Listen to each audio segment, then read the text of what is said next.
Olá! Hoje a gente vai mergulhar numa questão que, olha, é central para a educação hoje em dia. O que a gente faz com as diferenças culturais dentro da escola? Será que elas são um obstáculo, algo que atrapalha a busca por igualdade? Ou será que elas são, na verdade, a chave para um aprendizado muito mais rico e potente? Vamos investigar isso juntos? E tudo começa com essa pergunta, que parece simples, mas não é. Porque ela leva a gente direto para um paradoxo, sabe? Uma contradição que muitos sistemas de ensino enfrentam e às vezes nem se dão conta. Pois é, vamos lá. A ideia que dominou por muito tempo foi essa.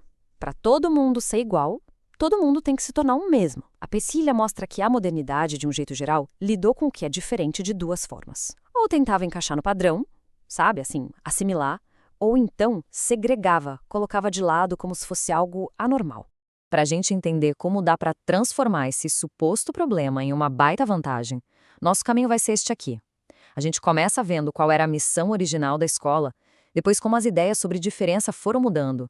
Vamos analisar 3 modelos para lidar com o multiculturalismo, olhar para a realidade da sala de aula e, no fim, chegar numa perspectiva nova e muito poderosa. Para entender onde a gente está hoje, é fundamental olhar para trás. Afinal, qual era o objetivo da escola pública quando ela foi criada, lá na sua origem? Então, a escola nasceu com uma missão muito clara: construir uma identidade nacional única. E o jeito de fazer isso? Tornando todo mundo o mais parecido possível. O objetivo era espalhar uma cultura comum, que geralmente era bem eurocêntrica, e no processo acabava silenciando outras vozes, outros saberes, outras tradições. E olha só que interessante essa citação da pesquisadora Emília Ferreiro. Ela resume perfeitamente essa ideia de que igualdade virou sinônimo de ser igual, de homogeneidade. O raciocínio era: se os cidadãos são iguais perante a lei, a escola precisa fabricar esses cidadãos, fazendo com que todas as crianças se tornem iguais, não importando de onde elas vêm. Mas ainda bem, nosso jeito de entender o que é diferença foi evoluindo. Vamos dar uma olhada em como esse pensamento foi mudando com o tempo.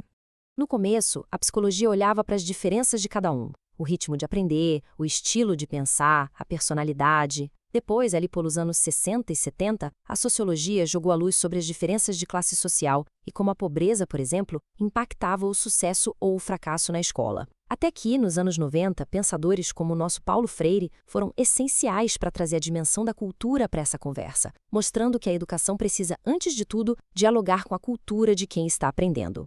Mas aqui está o pulo do gato. Mesmo com toda essa evolução, o objetivo lá no fundo continuava o mesmo. Não importava se a diferença era no ritmo de aprender ou na classe social, a meta da escola ainda era corrigir ou superar essa diferença para que todo mundo chegasse no mesmo padrão, no mesmo resultado. A homogeneização, sabe, ainda era o ponto de chegada. E isso traz a gente para a pergunta principal. Como, então, a gente pode lidar com as diferenças culturais de um jeito mais produtivo, mais justo? A teoria nos dá, basicamente, 3 grandes modelos para pensar sobre isso. Mas antes, só um detalhe importante. Falar em diversidade é só constatar que existem várias culturas por aí.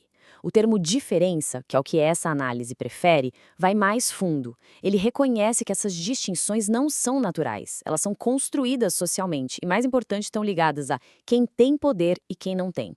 E essa tabela ilustra muito bem os 3 caminhos possíveis. O primeiro, assimilacionista, é aquele que quer que todo mundo se encaixe no modelo que já domina. O segundo, diferencialista, até reconhece as diferenças, mas pode acabar criando guetos, cada um no seu quadrado. E aí vem a abordagem intercultural, que é vista como a mais democrática. Ela não quer apagar nem separar, ela quer promover a interação, o diálogo, para construir algo novo a partir desse encontro. Então, por que esse modelo intercultural é considerado mais completo? Primeiro, porque ele entende que as culturas não são coisas puras, paradas no tempo. Elas estão sempre mudando, se misturando. Ele promove interação de propósito, sabe? Ele reconhece que existe poder e desigualdade nessas relações. E, fundamental, ele incentiva o diálogo entre o conhecimento da ciência e os saberes tradicionais, e conecta a luta por reconhecimento cultural com a luta por uma sociedade mais justa e igualitária. Certo, a teoria é linda, né? Mas como é que isso tudo acontece na prática, no dia a dia da sala de aula, com professores e alunos de verdade? A pesquisa mostra que a realidade é bem mais complexa. Aquela frase, aqui na minha sala são todos iguais, ainda é super comum. E ela revela uma dificuldade real em lidar com o que é diferente. Essa postura, que muitas vezes é até bem intencionada, pode criar o que alguns autores chamam de daltonismo cultural. É quase uma incapacidade de enxergar e, portanto, de valorizar as particularidades de cada estudante. No fundo, os educadores acabam olhando para a diferença de duas maneiras principais. Uma delas vê a diferença como um déficit, sabe? Como um problema que precisa ser superado para que a pessoa se encaixe no padrão. A outra forma de ver é enxergar a diferença como parte da identidade de alguém, como algo a ser afirmado, valorizado, para a gente poder desconstruir preconceitos e fortalecer quem está aprendendo. A forma como se enxerga muda tudo. E a notícia boa é que tem muita gente fazendo um trabalho incrível já aplicando essa abordagem intercultural.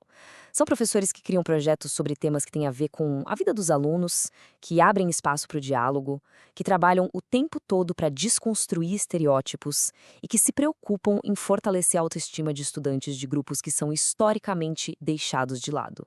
E tudo isso nos eleva a uma reformulação muito poderosa de todo esse debate. É uma virada de chave. E a gente volta para Emília Ferreiro para fechar com a mensagem principal. O grande desafio e também a grande oportunidade é exatamente este: parar de enxergar a diferença como um problema a ser resolvido e começar a usar essa diferença como um recurso, uma vantagem pedagógica que enriquece o aprendizado para todo mundo. E para a gente terminar, fica aqui uma reflexão. Pensando na nossa própria trajetória escolar, em que momentos a diferença foi tratada como um obstáculo? E em que momentos ela foi celebrada, foi vista como uma força que abriu novas portas para o conhecimento? A resposta para isso pode dizer muito sobre a escola que a gente teve e principalmente sobre a escola que a gente quer construir daqui para frente.